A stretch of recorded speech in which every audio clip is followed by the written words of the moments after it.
Oi, gente, tudo bem? Vamos continuar então a nossa leitura.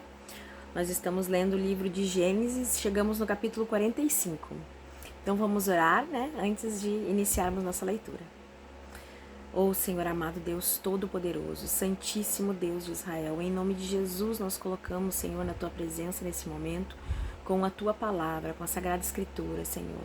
Em nome de Jesus Cristo eu te peço que o Teu Espírito Santo esteja aqui conosco nesse momento. Ô Espírito Santo, tens liberdade aqui, Senhor. Então, em nome de Jesus, revela-nos, Pai. Revela-nos a Tua palavra. Ô Deus, revela-nos, Senhor, os Teus segredos espirituais, Pai. Revela tudo aquilo que nós precisamos saber hoje, Senhor. Ô Deus amado, age de uma forma única e pessoal na vida de cada um de nós, Pai. Na minha vida e na vida de qualquer um que esteja vendo esse vídeo, seja o dia e o horário que for. Em nome de Jesus Cristo. Amém. Amém? Então vamos lá, no versículo 1 diz assim, ó. José então não conseguiu matar. Vamos voltar um pouquinho só pra gente lembrar o que aconteceu no capítulo 44, né? Senão a gente não vai entender muito bem. No capítulo 44, então, aconteceu que os irmãos de José estavam voltando para casa deles, cheio de mantimento nos sacos, e José mandou colocar o copo dele, que era personalizado dele, o copo particular de José, um copo de prata, se eu não me engano, dentro do saco de Benjamim, dentro dos sacos dos mantimentos de Benjamim. E mandou o administrador de José ir atrás deles e acusar eles de terem roubado esse tal de copo. E os irmãos dele disseram: nós não fizemos nada, nós somos inocentes. Se tu achar esse copo no saco de qualquer um de nós, os pertences de qualquer um de nós aqui, essa pessoa pode matar ela, porque a gente tem certeza absoluta que nós não roubamos nada. Acontece que esse administrador começou a revistar, então, os pertences, e quando chegou no pertences de Benjamim, que é o filho mais novo, o copo estava lá. E os irmãos dele ficaram tão apavorados, né, e desesperados, que rasgaram suas próprias roupas em sinal de tristeza e como se realmente houvesse um luto ali. Então todos eles resolvem voltar junto, né, com Benjamim, e não apenas Benjamim, né, voltou para o Egito, mas todos eles voltaram junto com Benjamim. E quando chegaram lá na frente de José, Judá,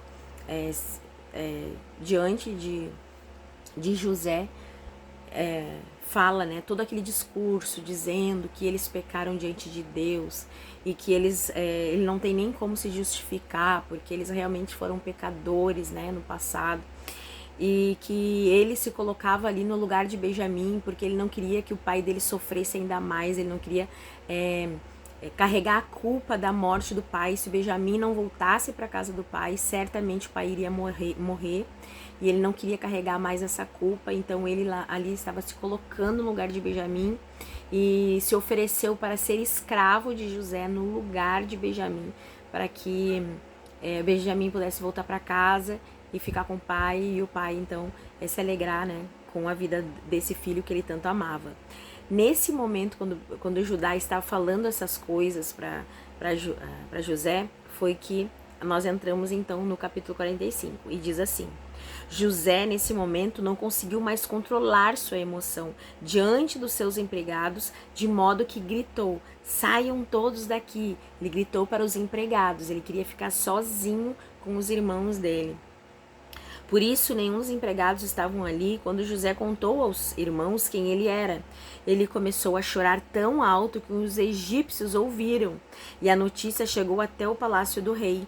Então José, emocionadíssimo ali com aquele arrependimento, vendo que realmente Judá tinha sido transformado por Deus, o coração de Judá já estava diferente, se oferecendo ali para ficar no lugar de Benjamim, né, ele meio que se sacrificando ali no lugar do irmão, né, em favor do irmão e do pai. Então José, nesse momento, não aguenta a emoção, manda que os egípcios, os empregados deles, saiam dali, só que eles ficam do lado de fora. E José chora tão alto que eles escutam, e essa notícia que está acontecendo algo na casa de José chega lá no palácio. Que esses empregados saem e vão, né, avisar o faraó, diz, tá acontecendo alguma coisa lá na casa de José, né? E José diz aos irmãos então: eu sou José, o meu pai ainda está vivo? Quando os irmãos ouviram isso, ficaram tão assustados que não puderam nem responder nada. E José disse: cheguem mais perto de mim, por favor. Eles ficaram tão apavorados quando José disse que ele era José, quando ele disse quem ele era, que eles ficaram atônitos, eles não conseguiam nem expressar nenhuma palavra, não conseguiam falar nada. E José disse: cheguem mais perto, eu sou José. E ele continua: eu sou o seu irmão José, aquele que vocês venderam a fim de ser trazido para o Egito. Agora, não fiquem tristes nem aborrecidos com vocês mesmos, por terem me vendido a fim de ter trazido para cá. Foi para salvar a vida, foi para salvar vidas que Deus me enviou na frente de vocês. Já houve 2 anos de fome no mundo e ainda haverá mais 5 anos em que ninguém vai preparar a terra nem colher. Deus me enviou na frente de vocês a fim de que, de um modo maravilhoso, salvasse a vida de vocês aqui neste país e garantisse que teriam descendentes. Portanto, não foram vocês que me mandaram para cá, mas foi Deus. Ele me pôs como mais alto ministro do rei. Eu tomo conta do palácio dele e sou o governador do Egito. Olha só o coração de José, né? E essa consciência que José tem, né? Como sempre, em toda a história da vida de José, a gente vê isso, né? Como José entende quem é Deus na vida dele. E a autonomia de Deus, o poder de Deus, a soberania de Deus na vida de José, né? E nós precisamos aprender com José a sermos assim também. A gente entender que por mais que nós tenhamos sofrido nas nossas vidas, por mais que nós tenhamos sofrido injustiça, por mais que as pessoas tenham nos rejeitado, por mais que a gente possa ter apanhado emocionalmente, fisicamente, por mais que nós estejamos machucados, moídos, tudo isso foi permitido por Deus por algum motivo. Porque Deus, ele tem um plano para cada um de nós. Não é só na vida de José. Deus não tinha um plano só para a vida de José, ele tem um plano para cada um de nós. Só que os planos, eles são diferentes para cada um de nós e vai depender da maneira com que nós aceitamos esse plano. Nós queremos viver os planos de Deus para nós, porque Deus, ele não nos obriga a viver nada. Ele permite que as coisas aconteçam nas nossas vidas para a gente ser amadurecido, para a gente crescer, para nós estarmos preparados e prontos para viver o propósito de Deus nas nossas vidas. Mas se nós não quisermos viver esse propósito, a gente tem essa liberdade de dizer: não, eu não quero, e pronto. Mas aqui José entendeu que ele tinha um propósito e que tudo o que ele passou foi por causa deste propósito, para que ele estivesse maduro no momento em que Deus colocasse ele como governador do Egito, para que ele estivesse condição de administrar o Egito de uma forma com excelência, né? E na verdade aqui quem governava mesmo era Deus através da vida de José, e José entendia isso. José disse: eu sou um instrumento que Deus usou para salvar muitas vidas. Esse foi o propósito de Deus para mim, né? Qual é o propósito de Deus para a tua vida? Existe um propósito de Deus para a tua vida. Pensa nisso, pensa e ora, pede para que Deus te revele: Senhor, o que tu quer comigo? Qual o teu propósito para mim? Não é só sobreviver, não é só viver um dia depois do outro, pode ter certeza absoluta disso. José, ele foi usado, ele foi um instrumento de Deus ali. E tu é um instrumento de Deus onde? Tu é um instrumento de Deus na tua família, tu é um instrumento de Deus na tua comunidade, tu é um instrumento de Deus na tua cidade, onde? No teu trabalho. Deus te levantou para quê? Para ser um instrumento dele aonde? Tenha certeza que todos nós temos uma função. Nada na natureza é por acaso, nada na natureza é inútil, nada. Cada vegetal, cada árvore, cada planta, cada animal, mesmo os micro-organismos, cada ser vivo ele existe por um motivo. E mesmo os que não são seres vivos, por exemplo, a água tem o seu propósito, o sol tem o seu propósito, o oxigênio tem o seu propósito. Tudo que Deus criou tem um propósito. Por que ele ia criar seres humanos sem propósito? Então tu tem um propósito na tua vida. Creia nisso. Existe um propósito para ti. Onde é? Talvez não seja para governar um país, que nem José foi, mas talvez seja um propósito para governar dentro da tua casa, para ser luz dentro da tua família, para fazer algo em prol da tua comunidade, da tua cidade, do lugar onde tu trabalha. Ore a Deus e pergunte a Ele: Deus, qual é o meu propósito? Eu nasci com qual objetivo? O que tu queres de mim? Tudo isso eu passei na minha vida e cheguei até aqui para quê? Tenta entender isso. Tenha certeza absoluta. Deus tem um propósito contigo e tu não nasceu à toa. Não foi um acaso. Deus te ama tanto quanto Ele ama José, quanto Ele amou José. Deus te ama na mesma proporção. E José sofreu muito, apesar do amor de Deus na vida dele. Deus permitiu que ele sofresse muito. Mas todo esse sofrimento, aqui e agora, ele está dizendo, valeu a pena. Valeu a pena. Não foi só a intenção de vocês de me venderem para o Egito. Não, Deus queria me enviar para cá. E ele simplesmente permitiu que o plano de vocês desse certo, porque eu precisava estar aqui hoje, para salvar muitas vidas. Então entenda teu propósito, entenda, pois tu tem um propósito também. Vamos seguir? Lá no versículo 9 diz assim, ó: agora voltem depressa para casa e digam ao meu pai e ao seu filho José, que o seu filho José manda-lhe dizer o seguinte: Deus me fez governador de todo o Egito, venha me ver logo, não demore, o Senhor morará na região de Gósen, e assim ficará perto de mim.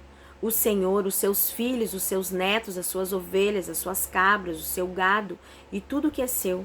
A fome ainda vai durar mais 5 anos. E em Gósen eu darei mantimentos ao Senhor, à sua família e aos seus animais. Assim não lhe faltará nada.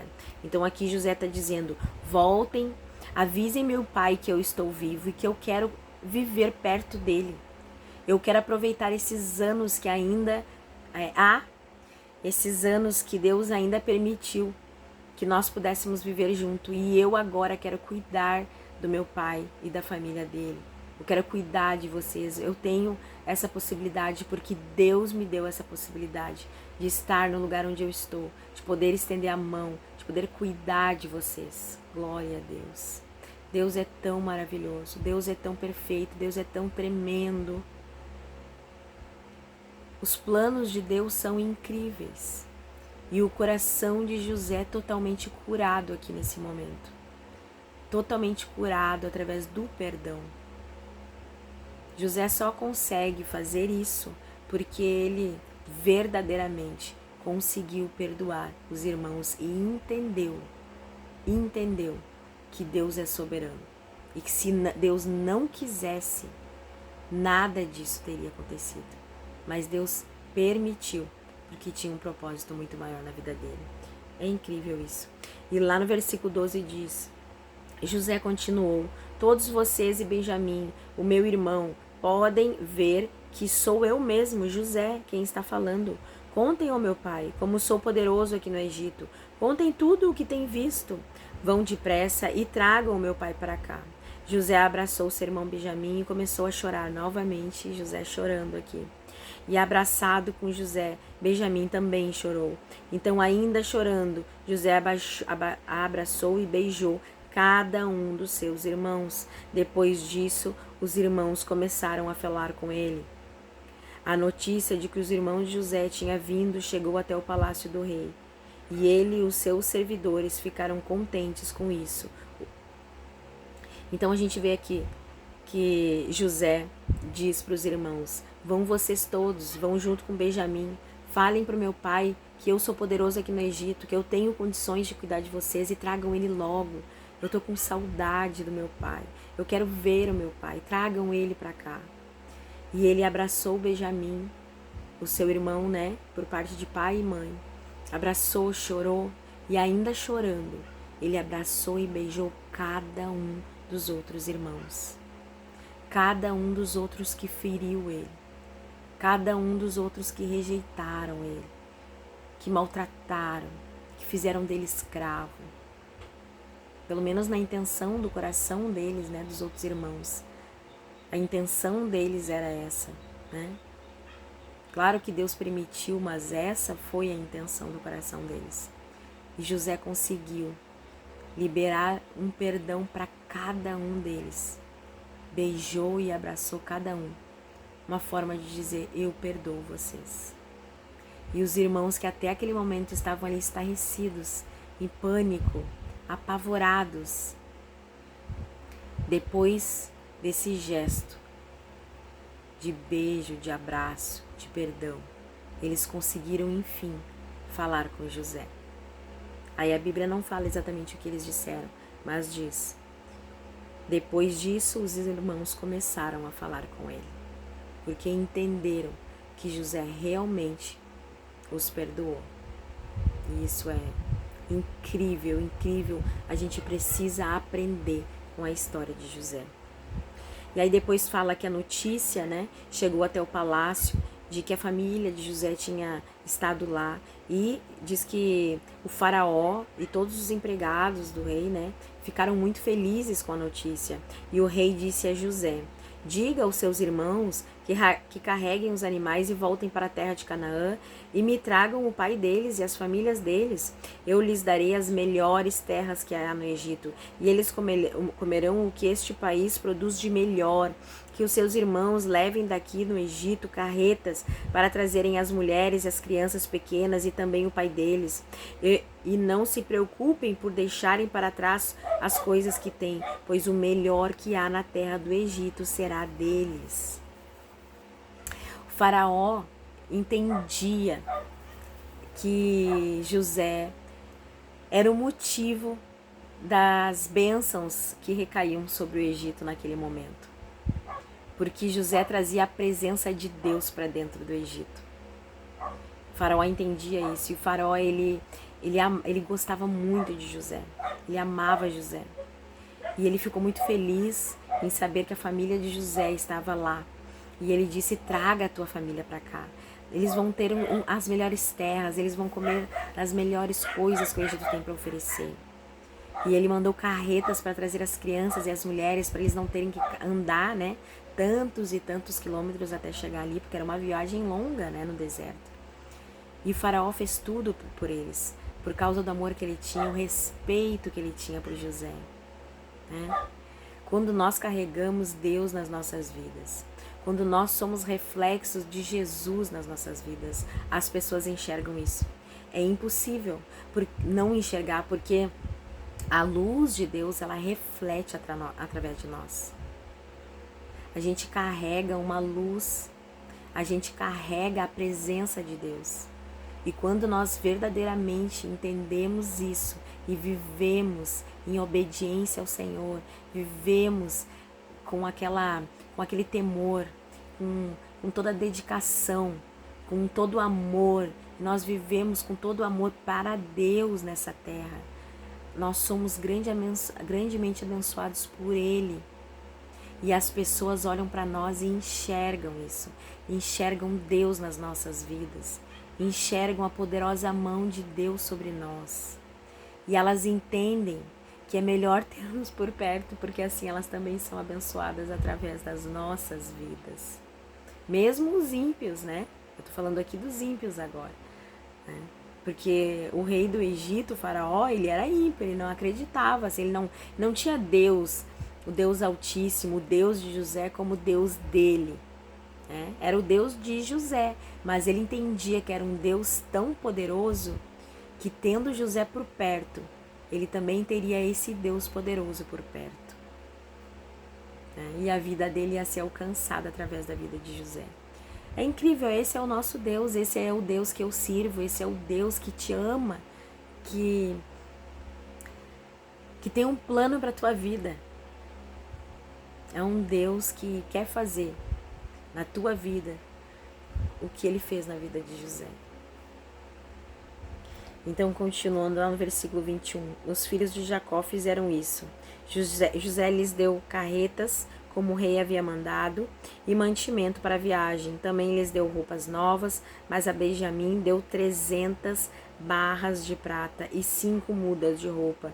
Para o pai, José mandou 10 jumentos carregados das melhores coisas do Egito e 10 jumentos carregados de trigo, pão e outros mantimentos para a viagem. Os irmãos se despediram e na noite de partir José aconselhou: não briguem pelo caminho. Oh, aleluia, Senhor. Olha só, que coisa mais linda isso, né? José dizendo: não briguem entre vocês. Tenham a paz de Cristo com vocês. A paz de Cristo naquela época não tinha Cristo ainda, né? Mas tenham a paz de Deus na vida de vocês. Tenham a paz de Deus na vida de vocês. Eles saíram do Egito e quando chegaram a Canaã, foram à casa de Jacó, seu pai. Então lhes disseram: Jacó quase desmaiou e não podia acreditar. Porém, quando lhe contaram tudo o que José tinha dito e quando viu as carretas que havia mandado levá-lo para o Egito, Jacó ficou muito animado e disse: já chega, meu filho está ainda vivo, quero vê-lo antes de morrer. Deus é tremendo, Deus é maravilhoso. Olha a restituição que Deus está fazendo nessa vida. Na vida desse pai, na vida dessa família. Derramando graça, derramando misericórdia, derramando amor. Oh, aleluia, Senhor. Deus é maravilhoso. Deus é maravilhoso. Confia em Deus. Assim como José confiou. José passou por provas amargas, por dores terríveis, por períodos de deserto, por períodos de sofrimento, mas ele nunca perdeu a fé, ele nunca perdeu a confiança no Senhor, ele nunca deixou de acreditar que Deus estava com ele, que Deus estava no controle, que Deus tinha um propósito para aquilo tudo. E pela fé e pela fidelidade de José, Deus conseguiu cumprir todos os propósitos na vida de José. Tenha fé que Deus vai cumprir tudo aquilo que Ele planejou para a tua vida. Deus tem planos de alegria, de vitória, de bem e não de mal sobre a tua vida. O mal é passageiro, o deserto é passageiro. É para um aprendizado. Mas depois desse deserto, vai chegar num jardim maravilhoso que Deus preparou para ti. Não desista. Não perca a fé. Renove tuas forças e a tua esperança no Senhor. Ajoelha aí onde tu está agora. Se possível, ajoelha nesse momento. E agradece a Deus por tudo. Dê graças a Ele por tudo, em todas as coisas, porque tudo coopera para o bem daqueles que amam o Senhor. Se tu ama a Deus, crê nele, confia que nada daquilo que tu viveu até aqui é em vão. E tudo vai cooperar para um propósito de bem na tua vida, na tua família. E os planos de Deus vão se concretizar em nome de Jesus Cristo. Amém? Vamos orar então para a gente terminar. Amado Senhor e Deus, obrigada por esse momento, obrigada pela revelação que Tu nos trouxe. Obrigada, Senhor, por essa palavra de fé, de esperança, de vitória nas nossas vidas. Eu creio, Deus, eu creio de todo o meu coração que Tu tem vitória para mim, que Tu tem vitória para cada um daqueles que estiverem assistindo esse vídeo. Tu tem vitória para nós. Oh Deus amado, a esperança vem de Ti, que nós não percamos a nossa fé em nome de Jesus, que nós possamos continuar sendo renovados a cada dia pelo Teu Espírito Santo. Oh Deus amado, em nome de Jesus eu abençoo cada vida que está assistindo esse vídeo hoje, cada vida eu abençoo no nome de Jesus e eu declaro vida em abundância, eu declaro prosperidade e vitória sobre todo o mal na vida de cada um de nós, em nome de Jesus. Amém. Amém? Até o próximo vídeo. Deus abençoe a todos.